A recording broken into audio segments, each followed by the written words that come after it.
ഉത്രടപ്പാച്ചിൽ അതിൻ്റെ അവസാന നിമിഷങ്ങളിലൂടെ കടക്കുമ്പോൾ മറ്റു വാർത്തകളൊന്നും വേണ്ട എന്ന് തന്നെയാണ് നമ്മുടെയും ലൈൻ. നമുക്കിനി കൊച്ചി ബ്രോഡ്വേയിലേക്കൊന്ന് പോയി നോക്കാം. ആര്യ വിനോദ് വീണ്ടും അവിടെ നിന്ന് ചേരുന്നുണ്ട്. ആര്യ, നേരത്തെ നമ്മൾ ബ്രോഡ്വേയിൽ കണ്ടപ്പോൾ വലിയൊരു തിരക്കൊന്നും ഉണ്ടായിരുന്നില്ല. മാത്രമല്ല, മഴ പെയ്യുമോ എന്ന ചെറിയൊരു ആശങ്ക ഉണ്ടായിരുന്നു. ഇപ്പോഴും അങ്ങനെ തന്നെയാണോ? ആളുകൾ കൂടുതൽ വരുന്നുണ്ടോ?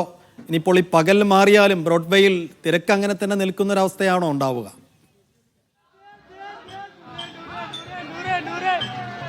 തീർച്ചയായിട്ടും സൈഫുദ്ദീൻ, ഇപ്പോൾ മഴയൊക്കെ മാറി നിന്നുകൊണ്ട് നല്ല ഒരു അന്തരീക്ഷത്തിലേക്ക് കടന്നിരിക്കുകയാണ്. അതുകൊണ്ട് തന്നെ ആളുകൾ ഒഴുകിയെത്തുന്ന ഒരു സാഹചര്യം തന്നെയാണ് ഇവിടെ ബ്രോഡ്വേയിൽ നിൽക്കുന്നത്. ഉത്രാടപ്പാച്ചിൽ അതിൻ്റെ ഒഴുക്കിൽ ഇങ്ങനെ നടന്നുകൊണ്ടിരിക്കുകയാണ്. ഇപ്പോൾ ഞാനിപ്പോൾ വസ്ത്രങ്ങൾ വിൽക്കുന്ന ആ ഒരു സ്ഥലത്താണ് ഉള്ളത്. ഇവിടെ കച്ചവടം അങ്ങനെ പൊടിപിടിക്കുന്ന ഒരു സാഹചര്യം തന്നെയാണ് നമുക്ക് കാണാൻ വേണ്ടി സാധിക്കുന്നത്. കച്ചവടക്കാരെ വാങ്ങിക്കുന്നവരെ ആകർഷിക്കാൻ വേണ്ടി കച്ചവടക്കാരുടെ വിളികളും ഒക്കെ ആയിട്ട് അതിൻ്റെ ഓളത്തിൽ, ഉത്രാടത്തിൻ്റെ ഓളത്തിൽ തന്നെയാണ് ഇവിടെ എല്ലാവരും ഉള്ളത്.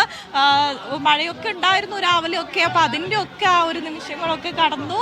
അതൊക്കെ മാറി നിന്ന് ഇപ്പോൾ വെയിലാണ് ഇപ്പോൾ ഇവിടെ ഉള്ളത്. അതിപ്പോൾ വൈകിട്ട് ആയതോടുകൂടി തന്നെ എല്ലാവരും ഉച്ചയുടെ ഇതൊക്കെ കഴിഞ്ഞ് ഇങ്ങോട്ടേക്ക് പുറപ്പെട്ടിട്ടുണ്ട്. നമ്മളിവിടെ കച്ചവടക്കാരൊക്കെ ഉണ്ട്, നമുക്ക് ചോദിക്കാം. ചേട്ടാ, എങ്ങനെയുണ്ട് ഇത്തവണ കച്ചവടം? വലിയ കുഴപ്പമൊന്നുമില്ല. കുഴപ്പമില്ലെന്ന് പറഞ്ഞാൽ അത്യാവശ്യം കച്ചവടം ഉണ്ടായി.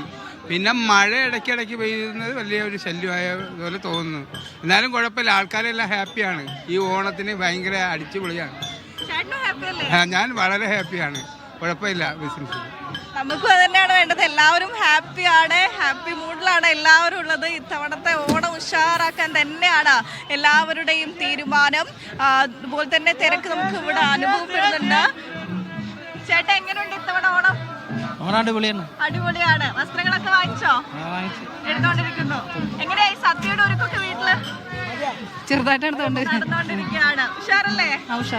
അപ്പൊ എല്ലാവരും ഓണം അടിച്ചു പൊളിക്കുന്ന ആ മൂഡിൽ തന്നെയാണ്. വസ്ത്രങ്ങളൊക്കെ വാങ്ങിച്ചുകൊണ്ടിരിക്കുകയാണ്. രാവിലെ നമ്മൾ പച്ചക്കറി അവിടെ മാർക്കറ്റിൽ എത്തിയപ്പോൾ അതിന്റെ തിരക്കായിരുന്നു. വസ്ത്രങ്ങളുടെ അവിടെ അത്രയും തിരക്ക് നമുക്ക് അനുഭവപ്പെടുന്നുണ്ടായിരുന്നില്ല. ഇപ്പോൾ ഇതാ ഉച്ചയ്ക്ക് ശേഷമാണ് ഈ ഒരു വസ്ത്ര വ്യാപാരം ഇത്രയും അതിന്റെ കൊടുമുടിയിൽ എത്തിയത് എന്ന് തന്നെ നമുക്ക് പറയാൻ വേണ്ടി സാധിക്കും. എന്നാൽ കണ്ണൂർ ജില്ലയിൽ നിന്ന് വന്ന എനിക്ക് ഇത് ഇത്രയും തിരക്കെന്ന് പറയുമ്പോഴും ഇവിടെ എറണാകുളം ജില്ലയിലുള്ളവർ പറയുകയാണ് ഇത് തിരക്കല്ല, ബ്രോഡ്വേയിൽ ഇനിയും തിരക്ക് കൂടാനുള്ള ഒരു സാഹചര്യം തന്നെയാണ് നിലനിൽക്കുക എന്ന് തന്നെയാണ് ഇവിടെ ഉള്ളവർ പറയുന്നത്. അപ്പോൾ അതിന്റെ തിരക്കിനി എന്തായാലും കൂടുകയുള്ളൂ എന്ന് തന്നെയാണ് നമുക്ക് ഉച്ച മുതൽ ഇവിടെ നിൽക്കുന്നത് കൊണ്ട് തന്നെ മനസ്സിലാക്കുന്നത്. അപ്പോൾ എല്ലാവരും ഓണം കളറാക്കാനുള്ള അതേ തിരക്കിലാണ്. പൂക്കളും ഒക്കെ ആയിട്ട് അതിന്റെ വിപണിയും എല്ലാം പുറത്ത് നടക്കുന്നുണ്ട്. ഈ ഒരു സ്ഥലത്ത് വസ്ത്ര വ്യാപാരം മാത്രമാണ് നടക്കുന്നത്. കച്ചവടക്കാരെല്ലാം തന്നെ ഹാപ്പി മൂഡിലാണുള്ളത്.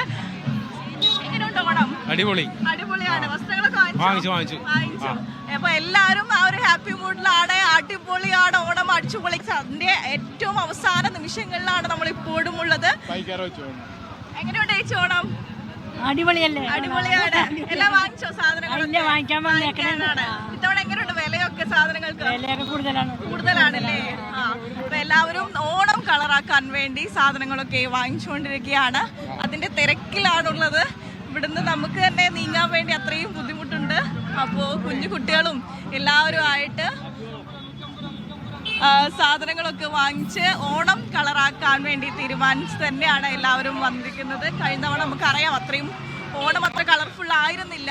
അതിൻ്റെ ഒക്കെ ഇത് മാറ്റിക്കൊണ്ട് ഇത്തവണ ഓണം കളറാക്കാൻ തീരുമാനിച്ചു. ചേട്ടാ, എങ്ങനെയുണ്ട് കച്ചവടം? കച്ചവടം അടിപൊളിയല്ലേ? സൂപ്പറാണ്. എല്ലാവർക്കും കച്ചവടം ഉണ്ട്. എല്ലായിടത്തും ഉണ്ട്. കുഴപ്പമില്ല. എല്ലാവർക്കും കച്ചവടം സൂപ്പറായി തന്നെ പോകുന്നുണ്ട് എന്ന് തന്നെയാണ്.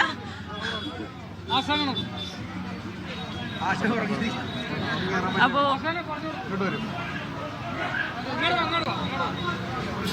ശരി ആര്യ, എന്തായാലും മെട്രോ നഗര വീഥികളിലെ ഉത്രാടപ്പാച്ചിലിന്റെ കാഴ്ചകളും വിശേഷങ്ങളുമാണ് ആര്യ പങ്കുവെച്ചത്. ആര്യ